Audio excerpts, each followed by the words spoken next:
बिस्मिल्लाहिर्रहमानिर्रहीम। आज हमारा जो टॉपिक है वो एक थ्योरम है जिसको आज हम प्रूव करेंगे। और उस थ्योरम की स्टेटमेंट ये है कि angles opposite to equal sides of an isosceles triangle are equal. यानी अगर कोई आपके पास ऐसी ट्रायंगल हो जो आइसोसेलेस हो तो उसकी इक्वल साइड्स के जो ऑपोजिट एंगल्स होते हैं वो आपस में इक्वल होते हैं। तो ये आज हम प्रूव करने जा रहे हैं। तो इस थ्योरम को प्रूव करने से पहले सबसे पहले आपको पता हो कि जो आइसोसेलेस ट्रायंगल होती है ये कौन सी ट्रायंगल होती है। तो अगर आपके पास कोई ऐसी ट्रायंगल है जिसकी दो साइडें आपस में इक्वल हैं, दो साइडें आपस में क्या हैं, इक्वल है, तो फिर उस ट्रायंगल को आप कहते हैं isosceles triangle. Are triangle which two sides are equal is said to be isosceles triangle. अब थ्योरम ये है कि आइसोसेलेस ट्रायंगल के अंदर जो दो इक्वल साइड्स होती हैं उनके ऑपोजिट जो एंगल्स होते हैं वो भी आपस में इक्वल होते हैं। ये हमने आज प्रूव करना है। तो गिवन ये है कि साइड्स इक्वल हैं और प्रूव ये करना है कि एंगल्स आपस में इक्वल है। तो सबसे पहले डायग्राम बनाते हैं किसकी, एक आइसोसेलेस ट्रायंगल की। तो कोई भी ट्रायंगल आप बना दें अपनी मर्जी से और उसको कोई भी नाम आप दे दें। सपोज कर लेता हूँ ये ट्रायंगल है ABC और कौन सी ट्रायंगल है, आइसोसेलेस है। तो अगर आइसोसेलेस ट्रायंगल है तो फिर इसकी दो साइडें इक्वल होंगी। सपोज कर लेते हैं साइड AC और साइड AB आपस में क्या है, इक्वल है। तो ये आपको गिवन हो गया। तो सबसे पहले आप लिखें गिवन। अब गिवन क्या है, गिवन हमें ये है कि ये जो ट्रायंगल हमने बनाई है ट्रायंगल ABC, इसमें क्या है, AB साइड जो है वो इक्वल है किसके, AC साइड की। AB साइड इक्वल है AC साइड की। नेक्स्ट प्रूव हमें क्या करना है, आप लिखें टू प्रूव हमें ये करना है कि ये जो इक्वल साइड्स हैं इनके ऑपोजिट एंगल भी इक्वल हैं।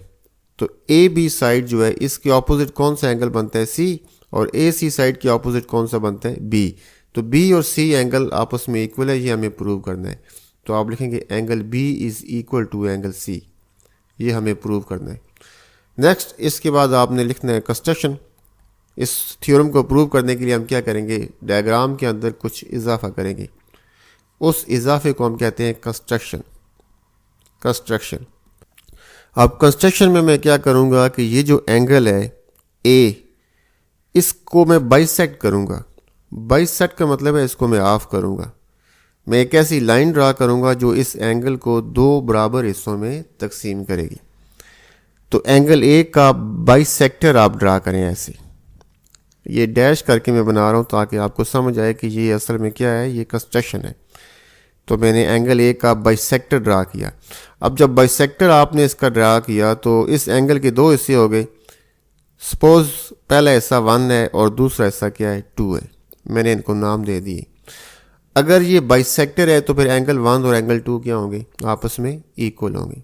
तो ये कंस्ट्रक्शन के अंदर आपने लिखना है। तो लिखें जी, ड्रा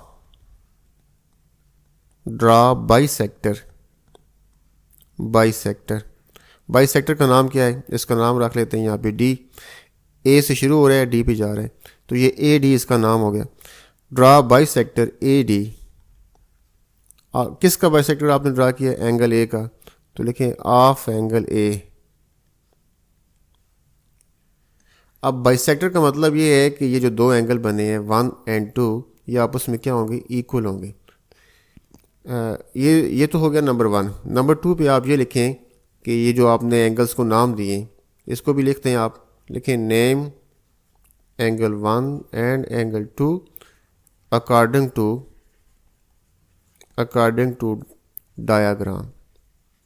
डायाग्राम के मुताबिक आपने जावियों को नाम दे दिए। अब ये नाम क्यों दिए, सवाल पैदा होता है। देखिए नाम जब आप देते हैं तो आपके लिए थोड़ी सी आसानी हो जाती है, बजाय पूरा नाम। अब ये जो एंगल 1 है इसका पूरा नाम क्या होगा, BAD। A को आपने दरमियान में रखना है क्योंकि A पे एंगल बन रहा है। जिस पॉइंट पे एंगल बनता है उसको हम दरमियान में रखते हैं। बाकी जो उसके दो बाजू कहाँ पे जा रहे हैं, एक B की तरफ जा रहा है और एक D की तरफ जा रहा है। तो B और D साइडों में हो गई। तो एंगल 1 का पूरा नाम है बी ए डी।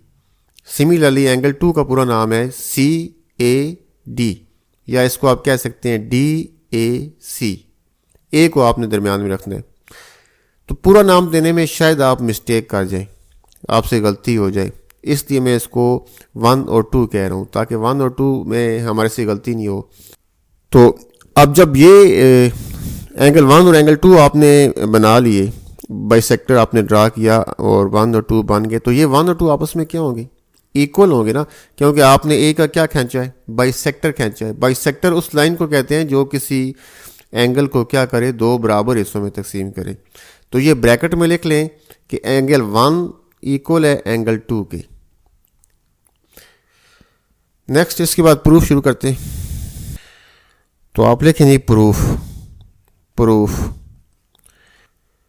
अब प्रूफ में देखें हमने करना क्या है, हमने असल में प्रूव करना है कि एंगल बी जो है वो एंगल सी के इक्वल है। ये एंगल बी है, इसको साबित करना है कि ये सी के इक्वल है। अब तरीकाकार ये है कि जब दो एंगल्स को हमने इक्वल साबित करना होता है तो हम क्या करते हैं, वो एंगल्स जिन ट्रायंगल्स के अंदर आते हैं वो ट्रायंगल्स हम पहले इक्वल साबित करते हैं। अब एंगल बी जो है ये किस ट्रायंगल के अंदर आ रहा है? ये ए बी डी के अंदर आ रहा है। और एंगल सी जो है वो किसके अंदर आ रहा है? ये ट्रायंगल ए सी डी के अंदर आ रहा है। तो ये जो दो ट्रायंगल्स हैं जो कंस्ट्रक्शन के बाद बनी है, ए डी खींचने के बाद हमारे पास दो ट्रायंगल्स आई हैं। अगर हम किसी तरह साबित कर दें कि ये दोनों ट्रायंगल्स आपस में क्या हैं? इक्वल हैं, तो साबित क्या हो जाएगा कि बी और सी भी आपस में क्या है? इक्वल है। क्योंकि दो ट्रायंगल्स जब कांग्रुएंट होती हैं या इक्वल होती हैं तो उनके तमाम जाविये और तमाम ज़िले आपस में बराबर होते हैं। तो हमने साबित ये करना है कि ये वाली ट्रायंगल इस ट्रायंगल के क्या है? कांग्रुएंट है। तो इस पहली ट्रायंगल का नाम क्या है जी? आप लिखें इन ट्रायंगल। पहली का नाम है ए बी डी एंड दूसरी का नाम क्या है? ए सी डी। अब इन दोनों ट्रायंगल्स के अंदर देखते हैं कौन कौन सी चीज़ें आपस में इक्वल हैं। इनकी कॉरेस्पॉन्डिंग हम लेते हैं। तो देखें इसका ए बी और इसका ए सी आपस में इक्वल है। इसका ए बी इक्वल है इसके ए सी की। ये किस तरह इक्वल है? इसकी रीज़न आप बताएं। आप देखें गिवन में क्या है? A B is equal to A C. ये तो आपको गिवन है, यानी ये ट्रायंगल कौन सी ट्रायंगल थी? आइसोसेलेस थी। अगर आइसोसेलेस थी तो इसकी दो साइडें बराबर थी, और वो दो साइडें हमने कौन सी ली थी? ए बी और ए सी ली थी। तो ये तो गिवन है, इसके सामने लिखते हैं ये तो हमें गिवन है कि इनकी एक साइड आपस में इक्वल है। इसके बाद इसका एंगल 1 और इसका एंगल 2 आपस में इक्वल है। लेकिन इसका एंगल 1 इक्वल है एंगल 2 के। ये दोनों एंगल्स किस तरह इक्वल है? ये तो कंस्ट्रक्शन में आपने किया था। इसके सामने लिख लें कंस्ट्रक्शन। ये आ जाएगा कंस्ट्रक्शन। आप दरमियान में चेक करें, ए डी जो है वो कॉमन है, यानी वो इस ट्रायंगल में भी आती है और इसमें भी आती है। तो कॉमन है तो फिर इक्वल होगी। तो लिखेंगे आप A D is equal to A D, और इसकी रीज़न लिखें कि ये तो कॉमन है। अब ज़रा चेक करते हैं कि इन दो ट्रायंगल्स की कौन कौन सी दो साइड्स और एक जाविया हमने आपस में बराबर साबित की है। तो पहले ट्रायंगल को चेक करें। पहली ट्रायंगल में आपने कौन सी तीन चीज़ें बराबर साबित की हैं? A B A D and 1, angle 1। तो चेक करें ज़रा डायग्राम में, ये ए बी है और ये ए डी है, और एंगल 1 इन दोनों साइडों के बिटवीन है। यानी इस ट्रायंगल का साइड, फिर साइड और एक दरमियान वाला एंगल आपने लिया है। दूसरी ट्रायंगल को चेक करें, ए सी ए डी और फिर एंगल 2 लिया आपने। तो ये ए सी है और ये ए डी और 2 एंगल इन दोनों के बिटवीन है। यानी दूसरी का भी एक आपने साइड लिया, फिर साइड लिया और बिटवीन वाला एंगल आपने लिया। यानी दो ट्रायंगल्स की दो साइडें और दरमियानी एंगल्स आपस में क्या है? इक्वल है। तो एक रूल है जिसे आप कहते हैं SAS रूल। ये रूल हमें ये बताता है कि अगर दो ट्रायंगल्स आपके पास हों, उनकी दो साइड्स आपस में क्या हों? इक्वल हों, और उन दोनों साइड्स के दरमियान वाले एंगल भी क्या हों? इक्वल हों, तो वो दोनों जो ट्रायंगल्स होती हैं वो आपस में क्या होती हैं? कांग्रुएंट होती हैं। लिहाजा ये दोनों ट्रायंगल्स आपस में क्या होगी? कांग्रुएंट होगी, क्योंकि इनकी दो साइडें और दरमियान वाले ज़ाविये हमने आपस में क्या कर दिए, बराबर साबित कर दी। लिहाजा ये दोनों ट्रायंगल्स जो हैं ये आपस में क्या होगी, कॉन्ग्रुएंट होगी।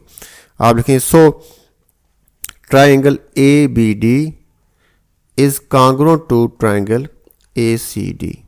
इसकी रीज़न आप लिख देंगे SAS रूल। ये SAS रूल के तहत आपने इन ट्रायंगल्स को कॉन्ग्रुएंट साबित किए। अब जब ट्रायंगल्स आपस में कॉन्ग्रुएंट होती हैं तो उनके तमाम करस्पॉन्डिंग एंगल्स और तमाम करस्पॉन्डिंग साइड्स आपस में क्या होती हैं, इक्वल होती हैं। अब एक ट्रायंगल के अंदर 3 ज़ाविये होते हैं और 3 साइड्स होती हैं। तो अगर 2 ट्रायंगल्स कॉन्ग्रुएंट है तो उनके तीनों साइड्स और तीनों एंगल्स आपस में क्या होंगे, इक्वल होंगे। अब मुझे आप ये बताएं कि ये जो एंगल B है ये उस ट्रायंगल के किसके इक्वल आ जाएगा, एंगल C के इक्वल आ जाएगा। तो लिहाजा आप लिखें कि एंगल B जो है वो इक्वल आ गया किसके, एंगल C के। यही चीज़ हमने प्रूव करनी थी, angle B is equal to angle C। अपने प्रूव को चेक कर लें, angle B is equal to angle C। इसी चीज़ को आपने साबित करना था। थ्योरम के एंड हमेशा किस चीज़ पे होता है, टू प्रूव पे होता है। तो जब आप टू प्रूव पे पहुंचते हैं तो वहाँ पे आपका थ्योरम एंड होता है। अब एक चीज़ जो एंड पे मैंने आपको बतानी है कि थ्योरम को कभी भी आपने याद नहीं करना, बल्कि आप क्या करेंगे, उसको डायग्राम से तैयार करेंगे। अब मैं ये बड़ा आखिर में 2-3 मिनट लगा रहा हूँ और ये बड़े अहम लगा रहा हूँ। इसमें आपको कभी भी थ्योरम भूलेगा नहीं। अगर आप इसको याद कर लेंगे, इसको रट्टा लगा लेंगे, तो हो सकता है 1-2 दिन आपको याद रहे, उसके बाद आपको भूल जाएगा। तो मैं एक तरीका आपको बता रहा हूँ जिसके मुताबिक आपको कभी थ्योरम भूलेगा नहीं। आपने करना ये है कि कभी भी थ्योरम को वैसे याद नहीं करना है, थ्योरी से याद नहीं करना है। मतलब ये जो लिखा हुआ है इस सारे को आपने याद नहीं करना, आपने डायग्राम को ध्यान में रखना है। इस चीज़ को आपने ध्यान में रखना है। अब अगर डायग्राम से आप समझ लेते हैं इस थ्योरम को तो कभी थ्योरम आपको भूलेगा नहीं। और डायग्राम में ये जो नाम आप देते हैं ABCD एंगल 1 2, ये नाम भी याद रखने की ज़रूरत नहीं है। तो नाम अगर चेंज हो जाते हैं तो फिर क्या होगा।